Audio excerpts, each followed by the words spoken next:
E aí pessoal, aqui é o Jacques e deixa eu dar alguns anúncios para vocês. Não sai daqui, presta atenção. O vídeo que vocês vão ver agora é um vídeo que foi traduzido pelo Tradutores de Direito, tá bom? Então, vai ter muita gente se perdendo por esse nome, né? E pensa, nossa, é um vídeo político. Cara, pode ter uma implicação política, mas o vídeo não é um vídeo político. Então, fica aí, não deixe de ver o vídeo, tá bom? Eu achei esse vídeo, é do Jordan Peterson, fenomenal, tá bom? Achei brutal demais. Acredito que toda mulher deveria ver esse vídeo. Ah, por que tu não indicou então o canal? Porque eu acho que se eu só largar o link, pessoas não entrarão, entende? Então tu já tá aqui, tu já vai ver. Tá comprovado que a pessoa tiver que fazer um clique às vezes no celular, isso inibe uma porcentagem, às vezes alta, das pessoas. Então fica aqui. Segundo, tu pode ver que eu não tô gravando mais os vídeos todos os dias, mas sempre tem vídeo no meu canal. Então, como eu disse, o ano de 2020 todo vai ter vídeo todos os dias aqui no meu canal. São no mínimo 366 vídeos por dia, por ano, tá bom? Então, eu tô largando as lives que eu faço de manhã no meu Instagram. Eu largo aqui no YouTube para vocês, mas eu não teve live hoje, né? Então não teve live, então o que eu tô fazendo aqui? Tô pegando e entrando aqui, gravando, largando esse vídeo para vocês, porque eu acho que é muito interessante. Fui fazer uma live com meu brother hoje, o pastor Rafael Ribas, e a internet lá em Portugal tava muito ruim, lá onde ele mora. Não deu. Então hoje eu tava com esse vídeo engatilhado, guardado para largar aqui para vocês. Eu acho que é um bom momento para vocês prestarem atenção nesse vídeo, tá bom? Então, dando um update para vocês aqui, já fechou as inscrições aí pelo valor antigo, tem as inscrições no valor atual, né, do nosso curso. Mas se você quiser esperar aí, vai que abre de novo daqui a um tempo, daqui a 2 meses. Eu acho que vai abrir mais uma turma. Eu não dou a última palavra, mas vai ser legal. A gente vai conversar, vai ser muito bom. E a gente tá com uma turma fenomenal pro meu curso, tá bom? Dando um lembrete para vocês, link na descrição aqui, você pode entrar em contato conosco através do nosso canal no Telegram, Pastor Jack /Clube da Luta. E live no Instagram todos os dias de terça, na verdade, a sábado, é o nosso Estratégia de Guerra Lives Diárias para Homens de Verdade. Todos os dias, né? E a gente vai fazer mais lives aí, eu tô vendo um horário para fazer à noite com a Thalita, o pessoal gostou muito, foi muito legal. Tá bom, pessoal? Eu acho que é isso. Amanhã eu tenho uma live, às 9 da manhã no Instagram, é como criar um covarde. Como você faz para criar um covarde. Vai ser brutal, tá bom? Não perde, é isso. Fica aí com o Jordan Peterson. Falou!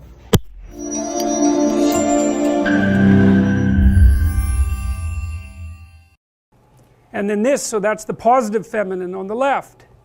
And then on the right, that's the Gorgon, and that's the thing that fills you with terror when you look at it. There's another representation of the positive feminine. It's another representation of Mary. There are representations very much like this of Isis with Horus on her lap. And people often consider those precursors, they're Egyptian statues, precursors to the Christian iconography. And, well, I suppose in some sense they are, insofar as they predated them in time, but the fundamental issue is that, well, this image has to be held up as transcendent, and by that I mean it's an image that's got to be at the basis of a value structure that actually works insofar as there's going to be human beings, because there aren't any human beings without the infant and the mother. And so if that's not held up as an image of ultimate value, then everything falls apart. And it's something our culture does extraordinarily badly. I had a client recently admit to me in ashamed tones that she wanted to have children. And I said, well, you don't have to be ashamed of that, especially not if you're talking to me. And she said, oh, that's such a relief, because I can't talk to anyone about it at work. They seem to think that it's, degrading. I thought, that you can hardly diagnose a culture as more pathological than that. That's so appalling, and it's so hard. It's one of the things I really feel badly for young women, because they're not guided through this with any sense whatsoever. And I'll tell you what my experience has been working with women, and you can take this for what it's worth. And I've worked with women who've achieved the highest levels of their profession. I don't mean just in academia, but in a number of different fields. This is what happens. We'll take the typical woman, conservative woman, because they're more typical, conscientious, not particularly open. So they're dutiful people, you know, they're existing within the structures of their society. So I'll take female lawyers as a classic example. So they're very good in high school, very hardworking, very intelligent, but very dutiful, and often rather agreeable. And that's important because it means to some degree that they want to please and they'll do what they're told. And so part of the reason I think that women are outperforming men in elementary, junior high school, and university is because they're more likely to be obedient. And I know that to some degree because we did analysis of students in Quebec and found out that one thing that predicted grades over and above intelligence and conscientiousness was agreeableness, and agreeable people got better grades than their IQ and conscientiousness would predict. And that's particularly negative for men. So imagine this is what's happening. So you're a borderline student and you're also a bit rebellious and antisocial. I'm going to fail you. Like you're right on the cusp. Don't like you much. You fail. You have exactly the same grade profile, but I like you. Tick. You move ahead. You don't. And so one of the things that's dividing men from women as they progress through school is the degree to which they're agreeable. Now that works out to some degree for women insofar as the agreeableness moves them forward, but they encounter the negative elements of being agreeable later in their careers. Anyways, their women are very good in high school, then they go to college, they're very good in college, they nail their damn grades, they do their studying, they get their A's and they ace their LSAT, so they're smart too. Then they go off to do their articling and they're really, really good at it. And then they get offered an associate position and they're really, really good at it, and then by the time they're 30 they make partner, and let's say they're in high pressure, high paying jobs. $250,000 a year, $300,000 a year, $500 an hour. Okay, what's your life like? You work all the time, period. 70 hours a week, 75 hours a week, flat out, and you don't get to make any mistakes. And if your client calls you at 3 in the morning on Sunday, you say, I'm really glad to hear from you, because if you don't, there's some hot law firm in New York that'll take your client from you at a moment's notice. And the client is paying you, whatever, the firm, $750 an hour, of which maybe you get $350, and what they want is an answer about something really complicated, right bloody now. And you can say all you want about the fact that women have a difficult time with that because it's a male-dominant patriarchy. Any female lawyer who's hit 30 and is a partner that has any sense at all knows that's complete bloody rubbish. It's market determined right to the core. What happens to the women when they're in their 30s? They all leave the high-end law firms. Why? Because who in their right mind would want to live like that? That's the issue, right? Once you make about $60,000 a year for your family, but let's say for you personally, additional income has zero impact on your quality of life. Zero. So why work 80 hours a week? Well, men will do it, some men, very few. A handful of hyper-competitive men who are obsessed with hitting the pinnacle of the given dominance hierarchy they're in will happily work 80 hours a week, and they'll forego everything else. Relationships, family, children, way in the second category. And so those men are often very difficult to live with too, because they're so obsessed with their career. It's hard to have a relationship with them. And maybe they don't have much of a relationship with their kids, but they're damn good at what they do, and part of that is they're smart and disciplined, and they'll work non-stop all the time. It's like an obsession, and that's the sort of people who run things. Those are the people who run things. Well, they're often also disagreeable too, because you want to manage people? Really? They're not going to like you. You know, and it's not an easy thing to not be liked, and actually if you're an agreeable person, and women are more agreeable than men, it's quite painful to be disliked. But if you're in a managerial and executive position, the probability that people are going to like you is quite low. Now, if you're a real son of a bitch, then they're going to dislike you more. But those positions are very stressful, partly because of the interpersonal dynamics, and they're also incredibly, incredibly competitive. So the women hit that at 30 and they're completely qualified, and the law firms are bloody desperate to keep them, because it's really hard to find highly qualified people, especially once you've put all that time into training them, especially if they're also good at bringing in business. The law firms trip over themselves to try to keep them. They can't. The women think, why in the world am I doing this? Why in the world would anyone in their right mind do this? Especially because they're often married by that point too, and generally they've married a husband who makes as much money or more than them. So they don't need the damn money.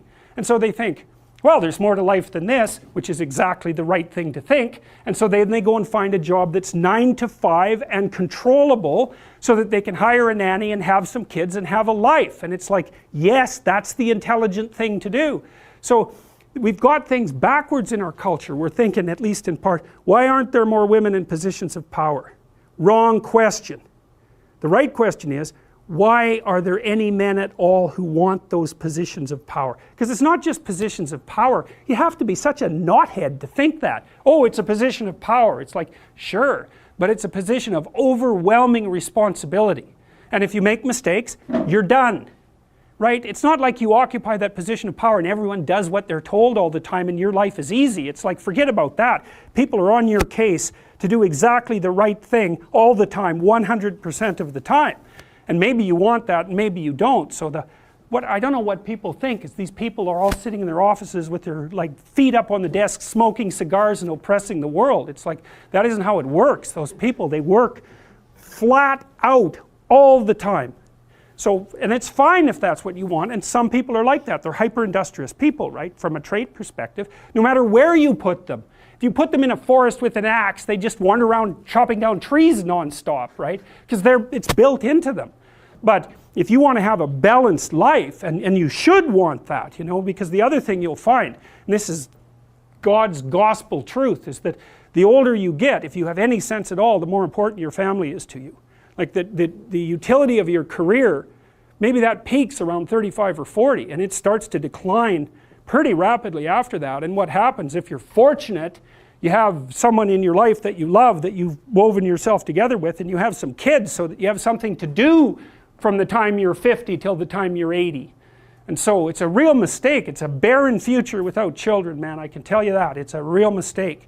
And so we do a terrible job of say, putting that image forward and saying, well, yeah, now, you know, because women have access to the birth control pill now and can compete in the same domains as men, roughly speaking, there is a real practical problem here.